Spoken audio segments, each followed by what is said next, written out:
The meeting room was where a particular brutal battle had been fought when the rebel army took over the Capitol building. Kira looked around at the assorted happy but tired-looking faces and wasn't entirely sure what she was doing here. At best, she was a soldier, hardly what anyone would consider important. And she didn't want to become important. She'd done enough time traveling, both voluntary and involuntary, to know the risks. Flexing her arm, Kira winced slightly. A wound she'd received was proving maddeningly slow to heal. Unfortunately, the space station Deep Space Nine and Dr. Julian Bashir's infirmary wouldn't be built for many millennia, leaving Kira to heal naturally. A tiny, short-haired woman entered the meeting room last. Natlar Rislin. I hereby call to order the first meeting of the government of the Perikian Republic. Kira now knew that Perikia Romaro had first agitated for independence against the oppressive Laird regime years earlier. The nation of Laird had ruled the peninsula with an iron fist and a hefty tax burden, and though she was not the first to desire the removal of their yoke, she was the first to say so publicly. Periki had died soon after she began that agitating, hung by Laird authorities. Her cause had lived on and was now finally victorious. As Natlar went into the details of what needed to be done next, Kira found herself tuning out. She'd been to plenty of meetings just like this. Hell, she'd led meetings just like this. But those meetings were thousands of years in the future, and paradoxically, in her own subjective past, she saw no reason to involve herself now. She stared out the window. At the large port beyond the city were docked several warships that carried the flag of the nation of Endtree. Kira turned back to the table just as Natlar was addressing a short, stout woman with salt and pepper hair. Admiral Inna, once again, we thank you for all you've done for us. Inna Murant nodded. We of Endtree simply follow the road the prophets laid out for us. Kira's eyes automatically went to the Admiral's right ear, which was presently adorned with an earring. Though nowhere near as elaborate as those worn in Kira's time, Kira knew that it symbolized devotion to the prophets. The Admiral's comment elicited a snort from Torna. I doubt that the prophets were the ones who put those cannons on your ships, Admiral. Natlar spoke before Inna could reply. Be that as it may, General Torna, I would rather Admiral Inna did not return home just yet. We are still vulnerable at sea. If Admiral Inna leaves, Laird will return and take us back with little difficulty. I therefore would like to request that Endtree leave a delegation of 5 ships behind to protect the port. Torna's eyes widened in protest. Prefect, no! We'd be exchanging one oppressor for another. Admiral Inna looked at Torna sharply. My people do not oppress, General. The prophets... I am fully aware of your people's religious beliefs, Admiral. They don't change the fact that... General Torna, you will serve as liaison to Admiral Inna. Before Torna could argue further, a young girl came in. Excuse me, but 3 men are here claiming to represent the Bajora. Natlar barely hesitated. Send them in. To Kira's ear, well used to the nuances of politicians, the prefect sounded relieved that her argument with Torna had been interrupted. For his part, the general sat back down, but glowered at the prefect. Kira knew Torna well enough to be sure that he would pick up this argument sooner rather than later. The 3 men who entered wore red robes. They also wore earrings in their right ears. The oldest of the 3 spoke to Natlar. Greetings to you from the Bajora. We come prepared to offer you entry into the Bajora to add this region to the glory of the prophets. Torna raised his voice. The prophets? You wish to make us part of your theocracy? We are not a theocracy, General. The Bajora is a democratic government of the people of this world. Our goal is to unite the planet once and for all, so we will all be free to follow our paw without worrying about who rules us or who we will fight tomorrow. The envoy went on for quite some time, outlining in more detail what joining the Bajora would involve. Finally, Natlar spoke. You have given us much to think about. Torna was furious. We'd be trading one oppressor for another. I will abide by whatever you decide in this room, Prefect. But I will not sit here and listen to any more foolish ramblings. Just remember this. Pariki Romaro did not die so we could become part of the Bajora, or part of N3. She died so we could be free. And with that, he left.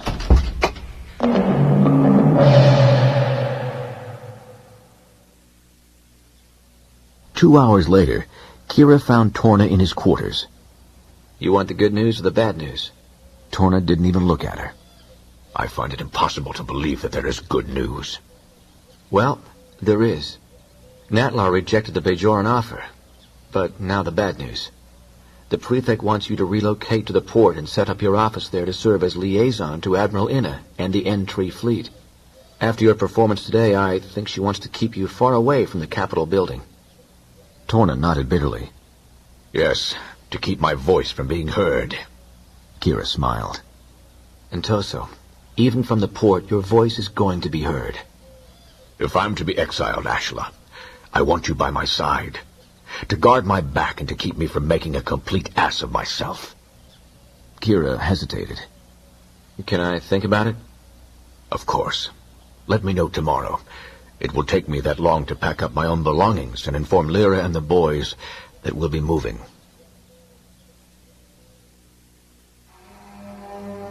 Kira Nerys lay on a bunk in the barracks that she shared with a dozen other soldiers. She once again cast her mind back to see how she should proceed forward. The last thing she remembered with any clarity was that arid desert planet in the Delta Quadrant. She'd gone there and abandoned her runabout in order to block a gateway, a portal in space through which deadly theta radiation was flowing into orbit around the inhabited planet of Europa Nova. Her actions had prevented one lethal piece of radioactive waste from going through the gateway, thus saving the lives of the Europani, as well as the task force she herself had assembled to evacuate the planet. After that, she couldn't recall what happened. She knew that she found a gateway on the planet where there had been none before.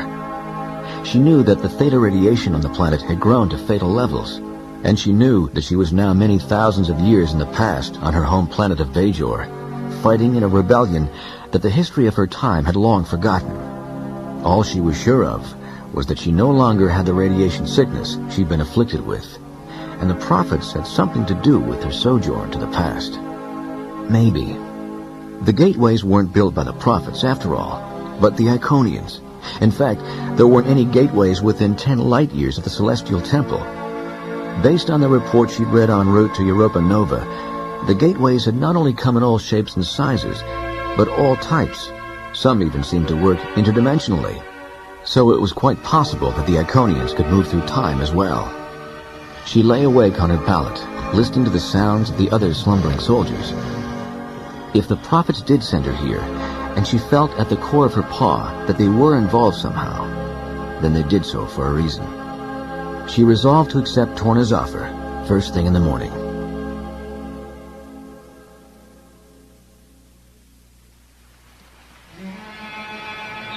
Kira lost track of how long she'd been serving as Torna's adjutant at the port, but she'd been enjoying it immensely, particularly now that the weather was warmer, the sun was shining, the Corvale Ocean was a clear green. She nodded to the assorted dock workers who passed her by. One of them cried out, "Look!" Kira whirled around. The Parikian Peninsula jutted out into the Corvale Ocean along the southern end of the coast of the continent. Any ship that came down the coastline from the west would have to, in essence, come around a corner. Right now, one of the largest and most impressive ships that could be found on the planet was coming into view around that bend. The green and black flag of N3 whipped in the breeze from the mast with a second flag under it, the flag of the Parikian Republic. Within half an hour, Admiral Inamirant and General Torna amiably came down the gangplank. Torna walked with Kira back toward their office in the rear of the marina. We found the pirates and took care of them in fairly short order. They didn't have anything to match Mirant's cannon. Kira turned to Torna.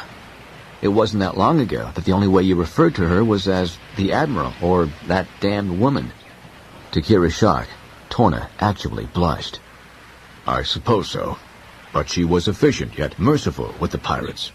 She was very effective in questioning the pirate leader without being unnecessarily brutal, and she agreed to fly the Parikian flag. They entered Torna's tiny office, and Kira asked what the pirates had said.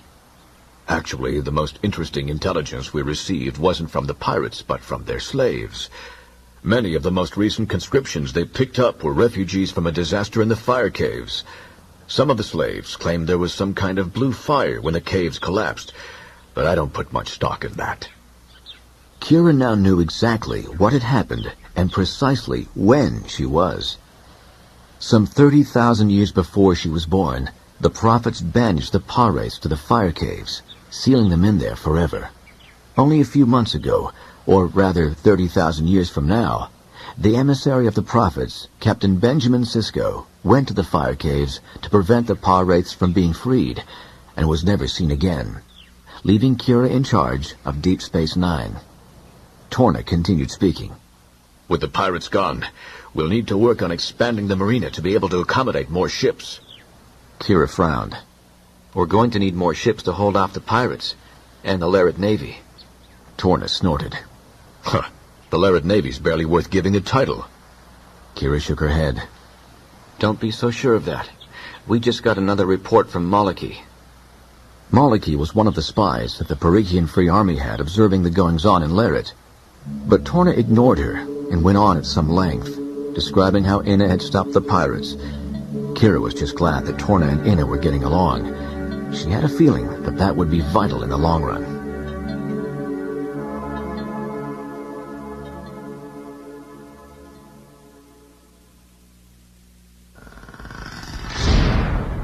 The worst thing about the dungeon was the smell of dried blood, infected wounds, and the feces of assorted vermin. Kira looked over at Torna, sitting in the corner of the cell. The wound on his left arm was growing worse. If it wasn't treated soon, the gangrene would probably kill him. Kira had no idea how long the war with Laird had been going on. At this point, she couldn't even say for sure how long it had taken the retreating troops to bring Kira and Torna to Laird's capital city, and the dungeon where they'd been languishing. Kira had been fearing this very thing since the collapse of the fire caves meant more business for the port, which had indeed thrived. What she had not expected was the sheer strength of the Laird army. The same army that Kira had helped repel had doubled its numbers and was much better armed. When the door to the dungeon opened, a Laird guard entered with a very short man dressed in a white jacket and white pants. Kira recognized him from the coins that sometimes changed hands on the docks. This was Prince Sibba Avtra of Laird. Avtra walked over to Torna. You will rise in the presence of royalty, General. Torna looked up at Avtra with the one eye that wasn't swollen shut. As soon as I'm in the presence of some, I'll consider it. Avtra gave the guard a glance, and the guard kicked the general in the stomach. Doubled over in pain, Torna eventually managed to smile. I've been waiting for you to come and gloat over our capture. It is, after all, the only true victory you have won in this war. I can see by the look on your face that you appreciate the position you're in, General. Because of our alliance with the Bajora, we will destroy N3 and put down your upstart band of rebels and finally control the entire southern coast. Kira realized with a shock that the Laird were so well armed because of the Bajora. The prince looked down on the general's dirty, bruised, swollen face with a sneer. I just wanted to see the infamous General Torna for myself. You will be publicly executed at dawn tomorrow. Avtra finally turned to Kira. As for you, I suppose we should let Torna have one final night of companionship before we take you to the front lines. You'll make fine arrow fodder. With that, Avtra turned and left. Torna staggered to his feet. Damn those foul Bajora. I hope those prophets of theirs strike them down with lightning. The prophets don't work like that, Kira thought, but refrained from saying it aloud. Ashla, we've got to find some way out of here. If we can get back, tell them about this. We can change our strategy. Try to hit the supply lines the Bajora are using. Suddenly the door opened again. A guard, a different one, came in, reached into his cloak, and pulled out a set of keys. Come on. We haven't got much time. Torna's eyes went wide. Maliki, we had assumed you were dead. After this stunt, they'll use my guts for building material. A spy can no longer make anything like an honest living in this environment. Maliki gave Kira the set of keys and again reached into his cloak. In any case, here's a map that'll show you how to get out of here once I bring you to the surface, as well as a map that shows the supply lines the Bajor are using. He put his hand on Torna's shoulder. Let me make something abundantly clear, General. Deviate even slightly from the route I've mapped out, and you're guaranteed to be captured. Maliki unsheathed the sword he had in a belt sheath. You'll need this more than I will. Kira took it and hefted it. It was a pretty standard design, average balance, nothing spectacular. But it beat being unarmed. Maliki spread out the map. Now come, let us go over this map quickly before someone decides to check up on us.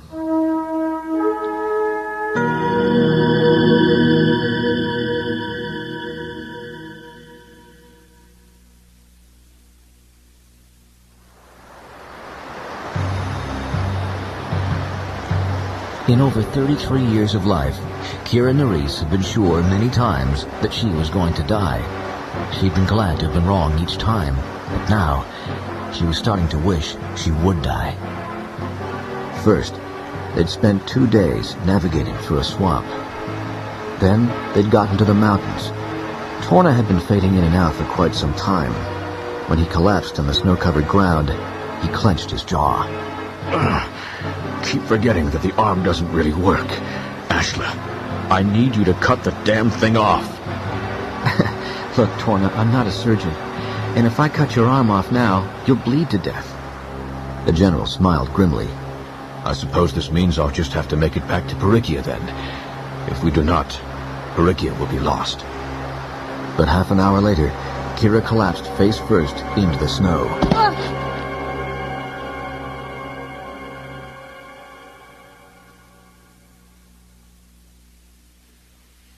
Suddenly, Kira's eyes fluttered awake. Where am... You're in the infirmary, Fort Tendro. Fort Tendro was practically on the front lines, Kira thought. That's where Torna and I were headed.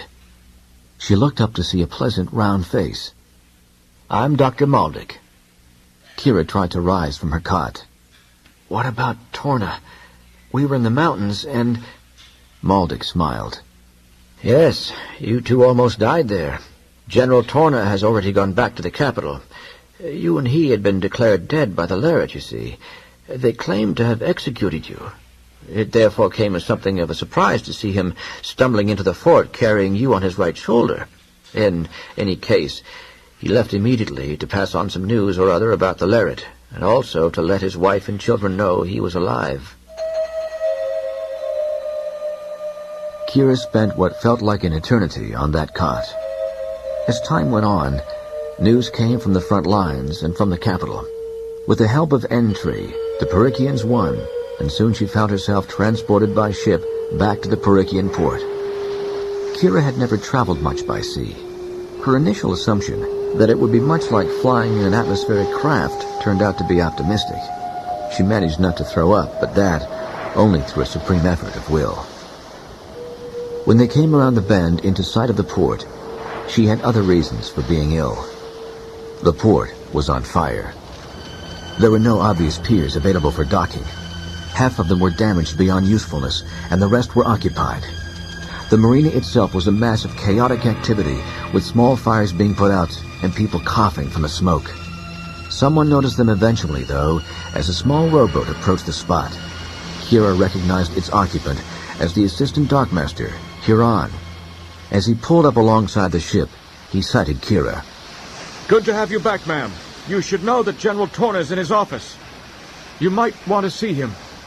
Kira accompanied him back on the rowboat to the marina. Huron, what happened here? Huron shook his head with bitterness. Lariat's last stand, you could say, ma'am. On his way back from Fort Tendro, General Torna pretty much beat the Lariat on the land. Meantime, Admiral Inna came back here when she found out that the Lariat Navy was going to throw their whole armada at us. Kira looked at the smoky, ruined port. Looks like they did. Oh, the Admiral. She threw back pretty good, too. Cost her life, mind, but... Inna's dead? Huron nodded.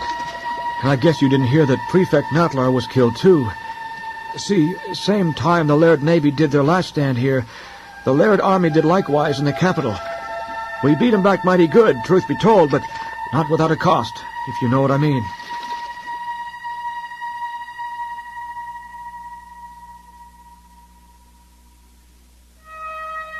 When Kira entered Torna's tiny office, she saw that the general looked like a zombie. His eyes stared unblinking, straight ahead. He smelled strongly of alcohol. Ashla, they're dead. I know, General. Haran told me about the prefect and Admiral Inna. Torna swept the empty bottles from his desk and looked at Kira in despair. No, that's not who I mean. Lyra, my wife, she's dead, you hear? Dead. And the children, all of them dead. I never got to tell them I was alive. Listen to me, and Toso, you can't just give up.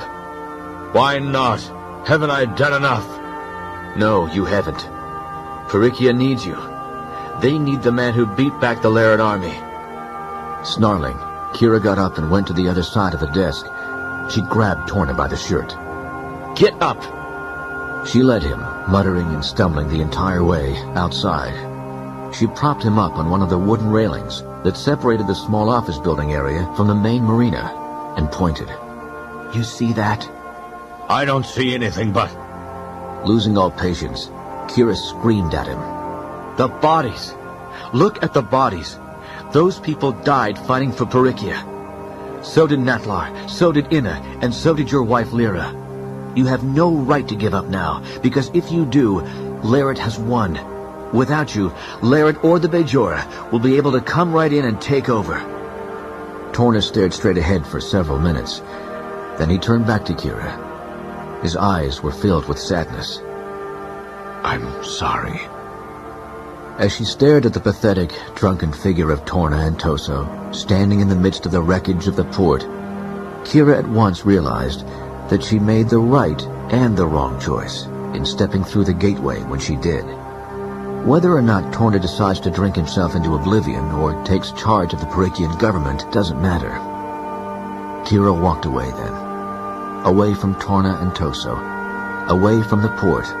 Away from the Corvale Ocean. Away from the Perikian Peninsula.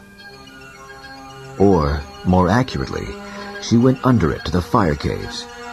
She had no idea why she went down there, yet she was never more sure of anything in her life.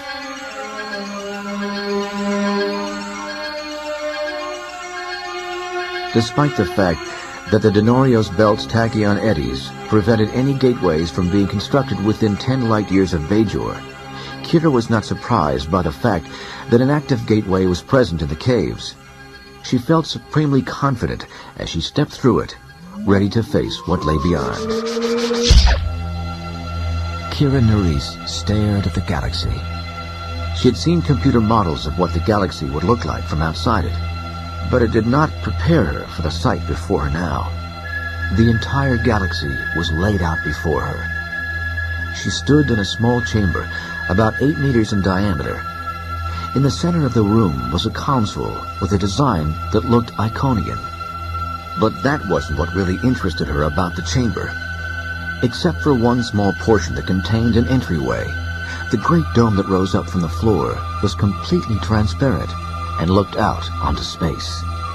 Specifically, with a spectacular view of Kira's home galaxy, what humans referred to as the Milky Way, an appellation Kira was only just now starting to appreciate. Apparently, this outpost was located somewhere in the great expanse between galaxies. Ah, there you are. She found herself transfixed. All her life, the stars, as they were seen from a planet or a ship, were how she viewed the universe. But this was her first time on the outside looking in. Suddenly, Kira Nerys felt very, very small. A finger seemed to appear from nowhere and point at a spot in the lower left quadrant of the vista spread out before Kira. The planet you come from is here. I believe you refer to it as Bajor. Kira tore her gaze away from the view and followed the finger back up the hand and arm it was connected to, and finally to the body. The figure was huge, though humanoid, and wore a maroon cloak with a hood that obscured his features. Who are you? The figure hesitated. You might say I'm an emissary of the people who built this outpost, but that might have unfortunate connotations for you. Suffice it to say that I am the custodian of this place. You're an Iconian? The movement inside the cloak could have been an affirmative nod. You'll be happy to know that I was able to cure you of that unfortunate energy. It took Kira a moment to realize that he was referring to the theta radiation poisoning. She had been on that arid desert of a planet in the Delta Quadrant, theta radiation eating away at her when the gateway beckoned. Her tricorder had told her that the radiation levels were fatal. Of course, the rational part of her brain said, as she looked down and saw that she was back in her uniform. Maybe it was some kind of dream, or vision. That would certainly explain. She cut the thought short as she felt a mild stiffness in her left arm. Looking down, she saw a badly healed wound she'd received the day they drove the Laird army out of the capital city. She pointed to the wound. How did this get here? Presumably, you received it at an earlier date. You're a big help. I assume that you wish to take the gift that has been given to you and then go home. Actually, I need to return to Europa Nova. I made a promise to the leader there that I would do everything I could. The custodian drifted over to the center console. Ah, I see. One of our Hezlat gateways is in orbit of that planet. Kira also approached the console. Hezlat? Many different types of gateways were constructed over time. Some large and inelegant, some small and functional, others that could be held in the palm of one's hand. The Hezlats were among the first, and also among the largest. The custodian seemed to be just staring at the display, so Kira helped him along. Someone decided to dump theta radiation into that Hezlat of yours. We had to evacuate everyone from the planet on the other side before the radiation levels became fatal. Yes, I see that now. But there is something blocking part of the gateway. Yes, that's one of our vessels. That's how we traveled, by ship. And I used mine to block the radiation from coming through and... I understand, Colonel. I observe your ships traversing the galaxy all the time from here. It is not a pastime shared by all my people. Then there are more of you? Yes. Some of them are dealing with this crisis now. I have faith in the Sentries. Kira had no idea what that meant, but she didn't want to get off topic. What about Europa Nova? I can reprogram this particular Hezlat gateway to transport the matter that is emitting the energy on both sides into the star in system O22 Psi T. The star there will render the energy inert. I will also remove the object blocking the gateway. To which system would you like it moved? Kira pointed to the Europa Nova star system. That one. The custodian made some adjustments on the panel. I assume by the state you arrived in that your species is vulnerable to this type of energy. Assuming that he meant theta radiation, Kira nodded. Yes, very vulnerable. In that case, you must be careful. The gateway can remove the matter, but some of the energy will remain around that planet you were concerned with. You say it was evacuated? Kira nodded. The custodian touched a series of triangular panels. Repopulating it will be a challenge. Like I said, I made a promise. Then it is time for you to leave. A blue light shot out from the model of the galaxy, and a gateway opened in the chamber where Kira and the custodian stood. Through it, Kira could see the bustle of ops on Deep Space Nine. Before stepping into the gateway, she took one last look outside at the expanse of the galaxy before her. She once again found the spot where the custodian had indicated that Bajor was. The custodian waited patiently while she stargazed, but eventually she turned away from the spectacular view. Enough self-indulgence. It's past time I went back to work.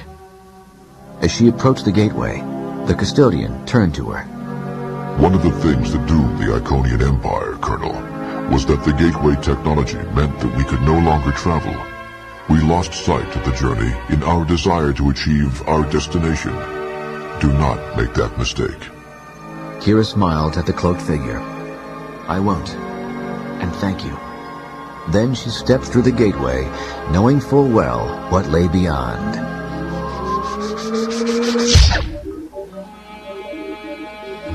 Kira knew that Esri Dax had centuries of life experience, thanks to the Dax symbiote, and she knew that among her 9 lifetimes, she had probably seen everything. So when Kira walked into Ops, she found it a fairly amusing sight to see Dax jump up, scream, and drop the pad she was holding. As usual with the gateways, it was as if Ops had been the next room over from the extra-galactic outpost. The only change was that the outpost's gravity was a bit lighter than that of Deep Space Nine, so Kira stumbled a bit upon her arrival. Esri Dax blinked several times. Colonel? Yes, Lieutenant, it's me. Fill me in on what has happened. Europa Nova has been completely evacuated. Most of the refugees are on Bajor. The station's filled almost to capacity. Kira smiled as she also heard the news that her crewmate, Tirana Attar, and even Quark had returned safely from their missions. But her joy was tempered as she learned how many others were still on dangerous assignments to deal with the chaos the gateways were causing. Then she relayed her own astounding news. There won't be any more antimatter waste in orbit of Europa Nova. A full sensor sweep can determine how much contamination's still there. If we're lucky, it's little enough that we can work on repopulating sooner rather than later. Dax started to move toward a console, but she stopped and smiled. It's good to have you back there, Reese. I don't think this place could have taken losing another commanding officer. Kira nodded.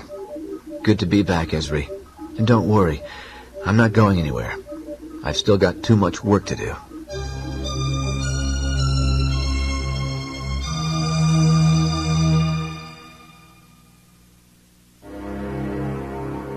Sometime later, after Kira had taken care of a variety of administrative duties, not to mention assuring everyone that she was, in fact, alive, contrary to reports, she sat in her office, looking over the historical records she had been able to scare up from the Perikian region. There was distressingly little from as long as 30,000 years ago. She had found no record whatsoever of the Laret, aside from some archaeological indications of some kind of empire from that time period that looked Laret-like to Kira.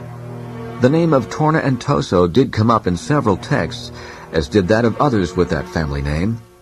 Historians had debated just who Antoso was and what form his apparently tremendous influence had been in the peninsula.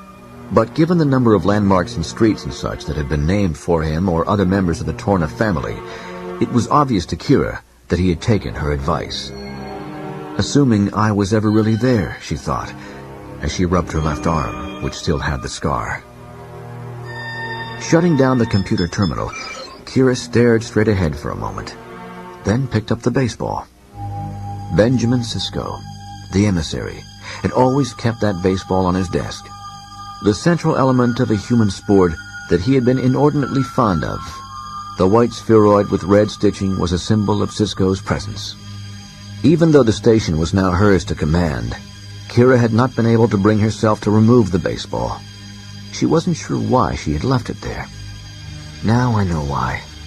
I kept thinking in the back of my head that the emissary was going to return, hoping that he'd return and take the burden off of me, that he'd take the station back and everything would be back to normal.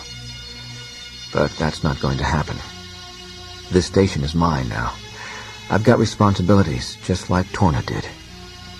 And damn it, I'm going to live up to them. She opened a drawer in the desk and placed the baseball in it.